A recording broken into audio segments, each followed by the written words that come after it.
매주 주일만 지나면 코로나 거리가 계속 이렇게 격상되다 보니까 매주 예배가 지금 다르게 드려지고 있고, 또 오늘이 지나면 또 다음 주에 어떻게 될지 모르는 그런 상황 가운데 우리가 살아가고 있습니다. 하지만 오늘도 말씀을 통해서 하나님의 위로하심이 여러분 마음 가운데 가득하길 원하고, 또 현장이나 영상이나 모두가 다 주님의 은혜가 충만한 그런 복된 예배가 되어지길 소망합니다.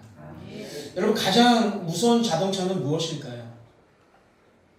가장 무서운 자동차는 브레이크가 고장난 자동차라고 할 수 있습니다.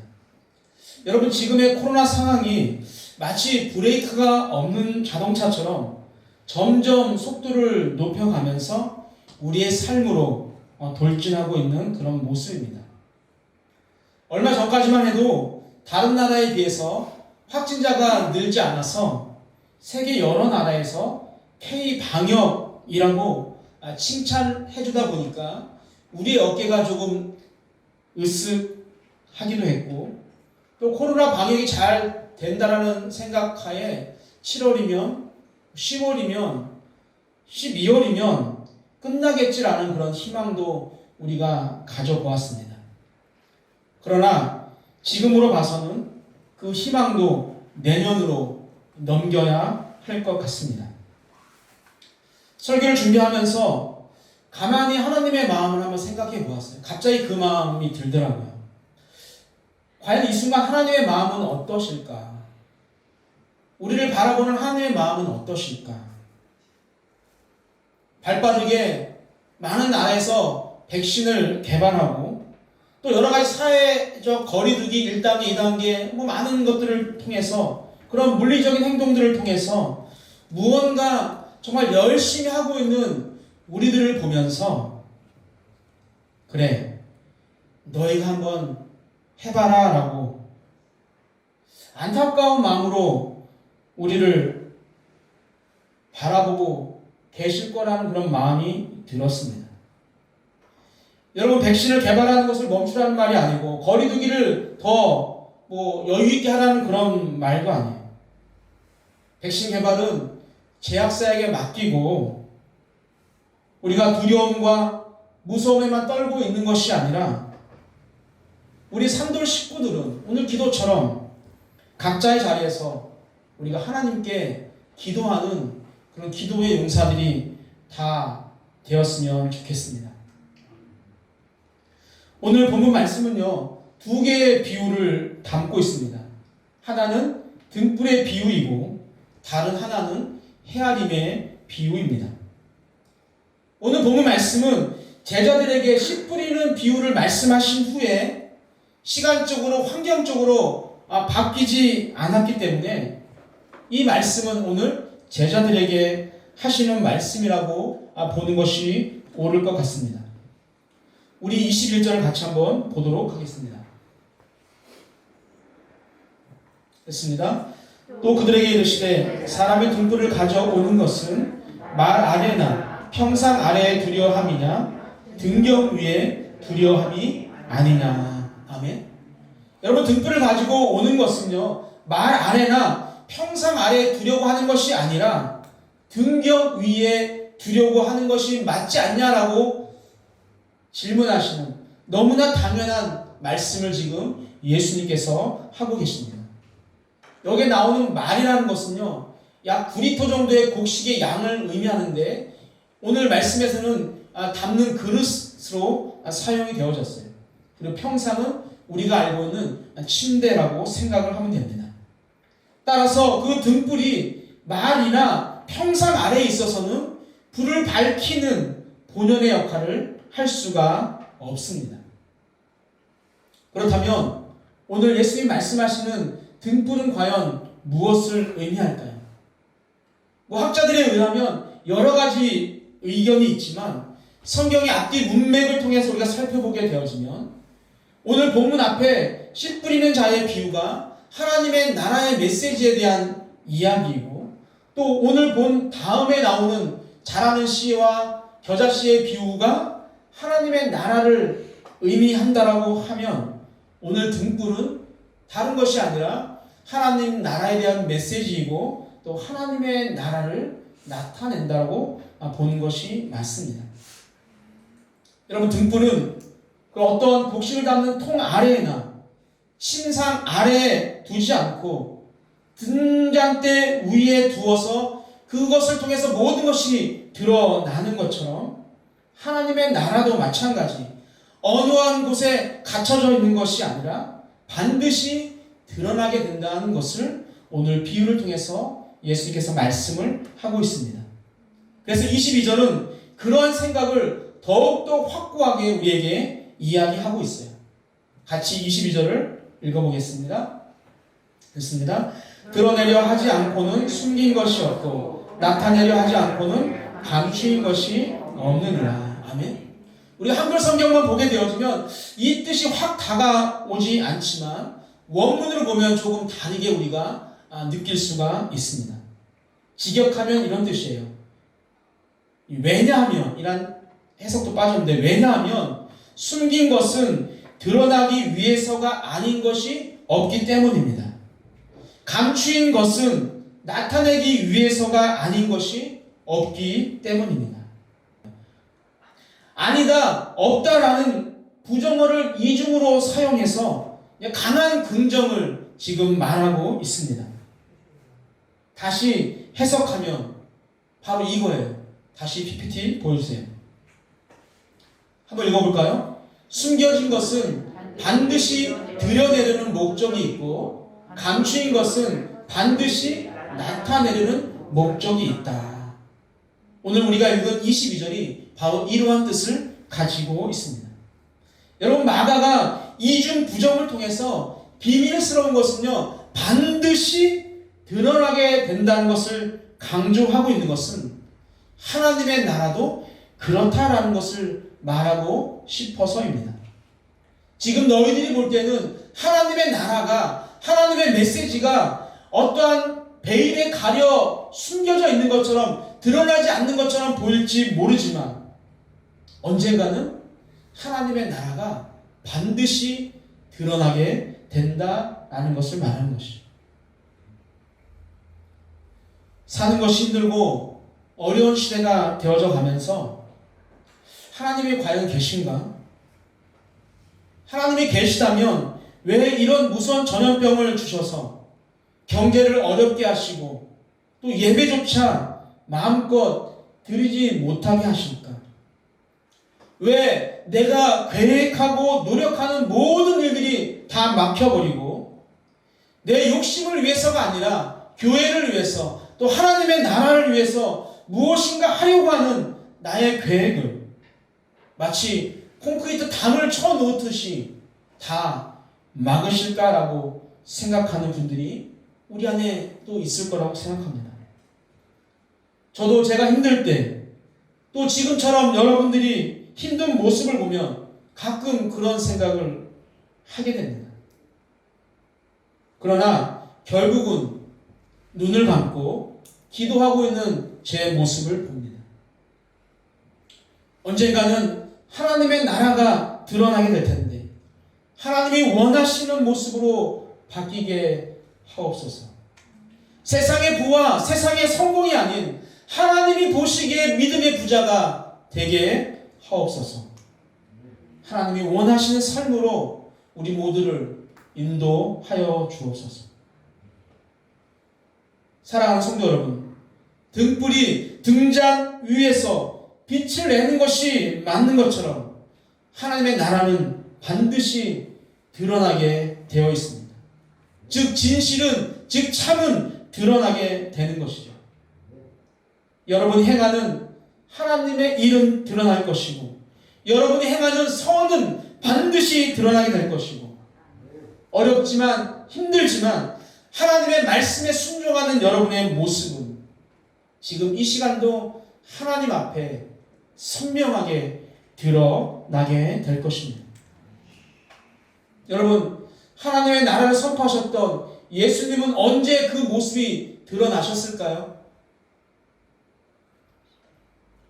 예수님은 십자가 위에서 죽으셨을 때 어느 한 백부장의 입을 통해서 그는 참 하나님의 아들이었다라고 이야기함을 통해서 예수님은 당신을 드러내셨어요.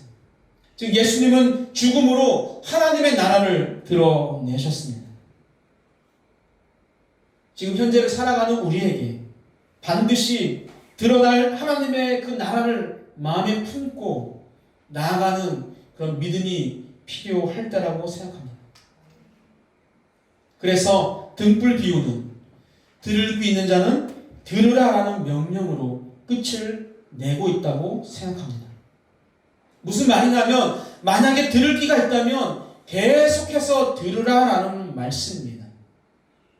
이 말은 주의 깊게 들으라라는 그 요구 이상의 의미를 가지고 있어요.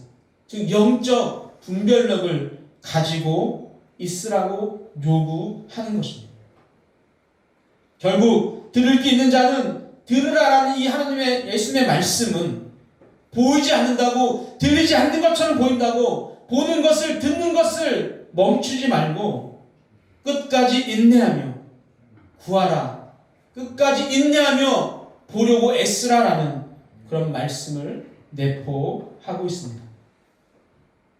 씨 뿌리는 자의 비유를 통해서 알 수 있듯이 모두가 말씀을 들었지만 그 말씀을 듣는 태도에 따라서 열매를 맺기도 하고 열매를 맺지 못하기도 한 것을 통해서 우리가 알 수 있듯이 우리 모두는 날마다 영적 분별력을 가지고 말씀을 듣는 자들이 되기를 주님의 이름으로 축복합니다. 두 번째 비유는요, 헤아림의 비유입니다. 두 번째 비유도 무엇을 듣는가 스스로 삼가라라는 명령으로 시작이 되어집니다. 스스로 삼가라라는 단어는요, 헬라어로는 한 단어인데 모모의 주의를 기울이다 그리고 조심하다라는 그런 뜻을 가지고 있습니다. 즉 너희가 무엇을 듣든지 주의하고 조심하라라는 그런 말씀입니다. 우리가 듣는 것을 주의하고 조심해야 합니다. 부정적인 이야기를 매일 듣는 사람은요, 자신이 가지고 있던 그런 긍정의 에너지를 다 뺏기고 결국 본인도 부정적 사람이 되고 맙니다. 반대로 긍정적인 그리고 선한 이야기를 매일 듣는 사람은 자신도 모르게 긍정의 사람이 되어져서 선한 일을 하게 되는 것을 봅니다. 그러니 하나님의 그 진리의 말씀을 우리들처럼 매일 듣는 사람들은요, 멋지게 아름답게 훌륭하게 선하게 성장하는 것이 맞다라는 것입니다. 그래서 예수님은 하나님의 나라의 비밀을 듣고 있는 그 제자들에게 주위에서 들어야 함을 강조하시면서 하신 말씀이 바로 너희 헤아리는 그 헤아림으로 너희가 헤아림을 받을 것이다 라고 이야기하는 것이죠. 이 말씀은요, 유대의 속담입니다. 그러나 오늘 본문 마가복음에서의 그 속뜻은 예수님의 하나님의 나라의 그 가르침을 듣고 그 말씀에 반응하는데 내가 시간과 노력을 들인 사람들은 우리가 투자한 것을 되돌려받고 오늘 말씀 끝에 보면 심지어 더 받게 된다라고 오늘 우리에게 말씀을 하고 있어요. 여기에 두 동사 헤아림을 받다와 더 받다라는 이 단어는요, 문법적으로 보게 되어지면 신적 수동태라고 합니다. 쉽게 말하면 그 행함의 주체가 바로 하나님이다라는 것이죠. 즉 헤아림을 받는 것도 하나님이시고 받게 하는 것도 하나님이시고 더 주시는 분도 바로 하나님이다라는 것을 의미합니다. 예수님은요, 말씀을 주위에 들어서 깨달아 알게 되는 것이 어떠한 노력에 대한 응당한 결과가 아니라 하나님이 주시는 선물이다라는 것을 강조하고 있는 것입니다. 특히 더 받게 하시는 것은 하나님 나라의 비밀에 대한 깨달음이요, 우리가 생각했던 것보다, 우리가 꿈꾸었던 것보다 더 크고 더 많을 것임을 우리에게 말씀하시면서 이 또한 하나님의 은혜임을 강조하고 있습니다. 이렇게 조심하고 주의하라고 하신 이유를 25절에서 다시 이 속담으로 우리에게 제시하고 있습니다. 25절을 같이 보도록 하겠습니다. 읽습니다. 있는 자는 받을 것이요 없는 자는 그 있는 것까지도 빼앗기리라. 아멘. 여러분, 있는 자는 받게 되어지고 없는 자는요 그 없는 것까지 빼앗기게 된다는 말이 불합리하고 무엇인가 공정하지 않은 것처럼 보일 수가 있지만 그렇지 않습니다. 여기서 말하는 있는 것과 없는 것이 세상의 어떠한 부를 의미하지 않기 때문입니다. 마태복음에 나오는 달란트 비유와 또 누가복음에 나오는 문화의 그 비유에서 좋은 청지기와 나쁜 청지기를 말씀하시면서 하나님이 주신 것을 잘 활용하는 자는요 더 받게 되어지고 더 많은 책임을 받게 되어지지만 그 주신 것을 활용하지 못하고 탕진한 사람은 그가 가진 그 적은 것까지도 빼앗긴다라는 그런 말을 하고 있습니다.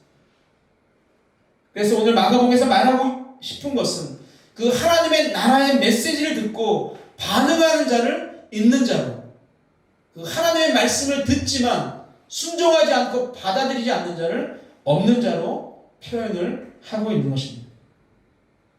따라서 이 말씀은 단순히 가진 자가 더 갖고 없는 자가 빼앗긴다라는 그런 말씀이 아니라 하나님의 나라의 비밀을 들어서 깨달은 자에게는 하나님께서 더 큰 풍성한 비밀을 열어서 그 나라를 보여주시지만 그것을 수용하지 않는 자는 마치 길가에 뿌려진 씨처럼 그 하나님의 나라의 가르침조차도 잃어버리게 될 것을 경고하시는 말씀입니다.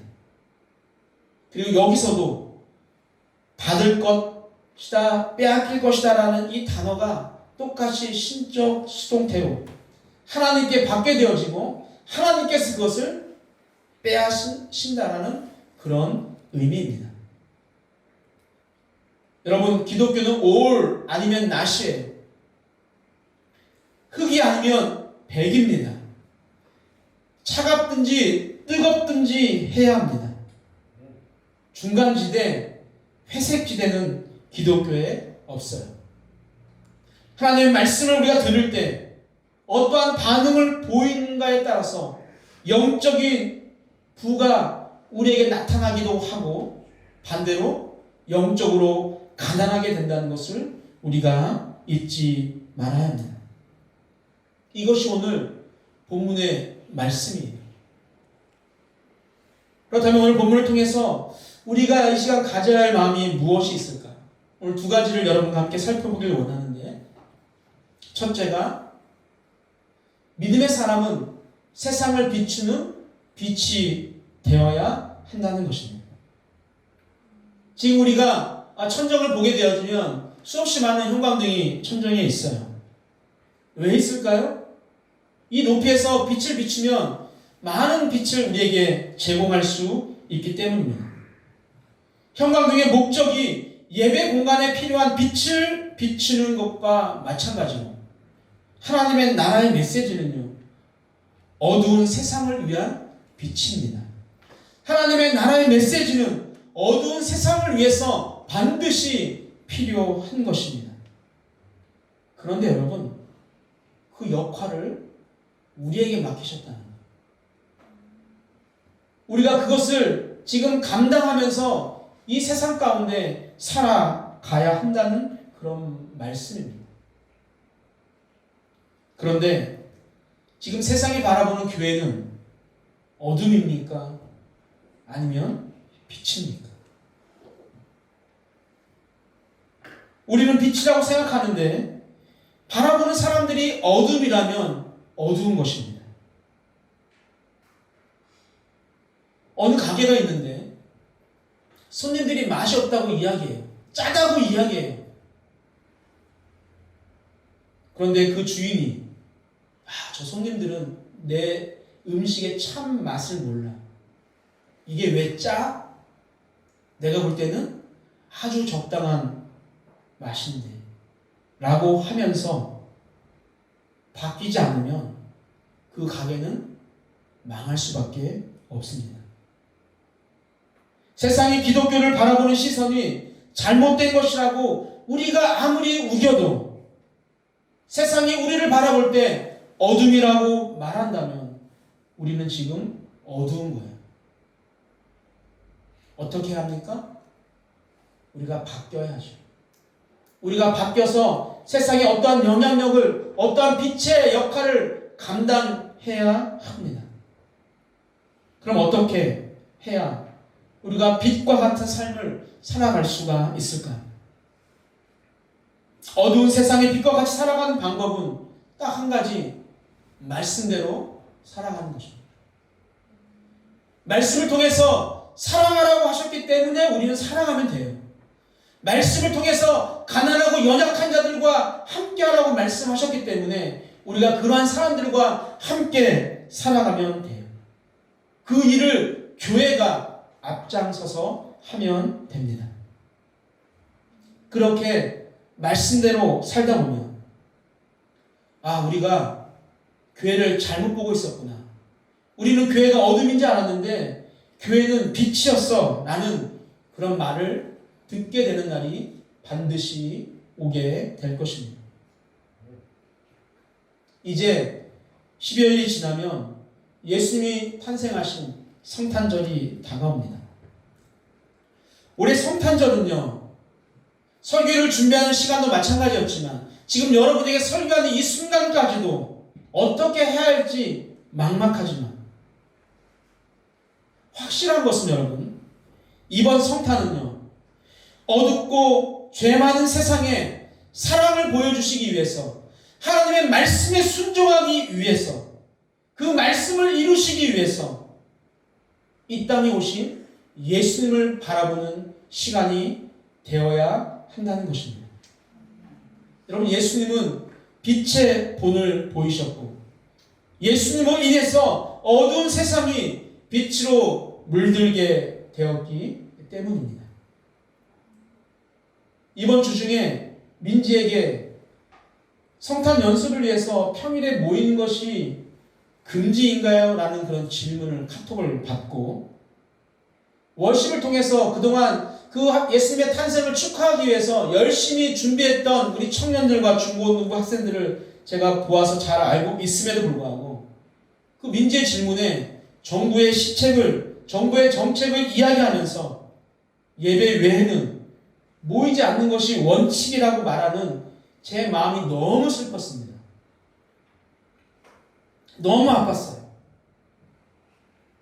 그러나 하나님은요, 지금까지 준비한 그 모습으로 조금 부족하고 혹시 실수할지 몰라도 하나님을 사랑하는 그 마음 때문에 이미 청년부와 중고등부가 준비한 워십을 받으셨을 것이다 저는 확신합니다.